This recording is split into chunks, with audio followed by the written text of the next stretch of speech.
அர்ப்பணம் சேனல் சார்பாக அனைவருக்கும் வணக்கம். இன்றைய நாள் இனிமையான நாளாக அமையட்டும். இன்றைய கதையின் பெயர் உண்மையான மாற்றம். இந்த கதையில ஒரு ஊர்ல குருவுடன் சேர்ந்து கொஞ்சம் சீடர்கள் இருந்தாங்க. அவங்க ஒரு ஊர்ல இருந்து இன்னொரு ஊருக்கு பயணம் செய்யணும்னு நினைச்சாங்க. அப்போ இன்னொரு ஊருக்கு போகும்போது அந்த ஊர்ல அந்த அரசரோட அனுமதியோட தான் அந்த ஊர்ல தங்கணும். அதனால அவங்க அரசவைக்கு போறாங்க. அங்க ஒரு காவலாளி வெளியில நிக்கிறாரு. அந்த காவலாளி கிட்ட அவங்க அரசரை பார்க்கணும். நாங்க இந்த ஊர்ல கொஞ்ச நாள் தங்கணும்னு அவர்கிட்ட சொல்லணும்னு கேட்குறாங்க. அப்போ காவலாளி அரசபைக்குள்ளார போய் அரசரை பார்த்து வெளியில ஒரு குருவும் கொஞ்சம் சீடர்களும் வந்திருக்காங்க. அவங்க இந்த ஊர்ல கொஞ்ச நாள் தங்கணும்னு நினைக்கிறாங்க. உங்க அனுமதியை கேட்குறாங்க அப்படின்னு சொல்லி அரசர்கிட்ட அந்த காவலாளி கேட்குறாரு. அப்போ அரசர் காவலாளி கிட்ட ஒரு பானை நிறைய தண்ணிய நிரப்பி அதை கொண்டு போய் குரு கிட்ட கொடுக்க சொல்றாரு. அதே மாதிரி காவலாளியும் பானை நிறைய தண்ணிய நிரப்பி கொண்டு போய் குரு கிட்ட கொடுக்குறாரு. குரு அந்த தண்ணிய பார்த்த உடனே பக்கத்துல இருக்க சீடர்கிட்ட கொஞ்சம் சர்க்கரையை வாங்கி அந்த தண்ணியில நல்லா கலந்து காவலாளிகிட்டயே கொடுத்து காவலாளியை கொண்டு போய் அரசர்கிட்ட கொடுக்க சொல்றாரு. காவலாளி அரசர்கிட்ட அந்த தண்ணி நிறைந்த பானையை எடுத்துட்டு போறாரு.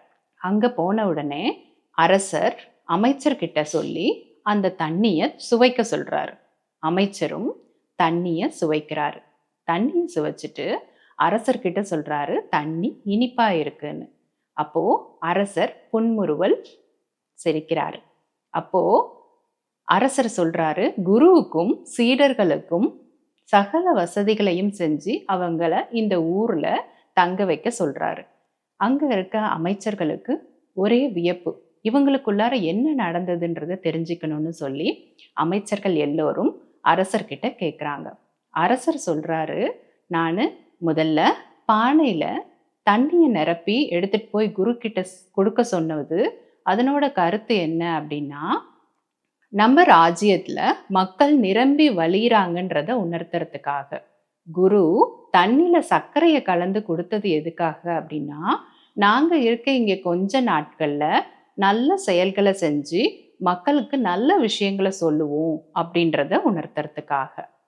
இந்த கதையில இருந்து நாம உணர்றது என்னன்னா, அரசர் பானையில தண்ணிய நிரப்பி காவலாளி கிட்ட கொடுத்து அனுப்புறாரு. அது மாதிரிதான் நம்மளுடைய வாழ்க்கையில இன்பம், துன்பம், வேதனைகள், பிரச்சனைகள் அப்படின்னு நிரம்பி வழியுது.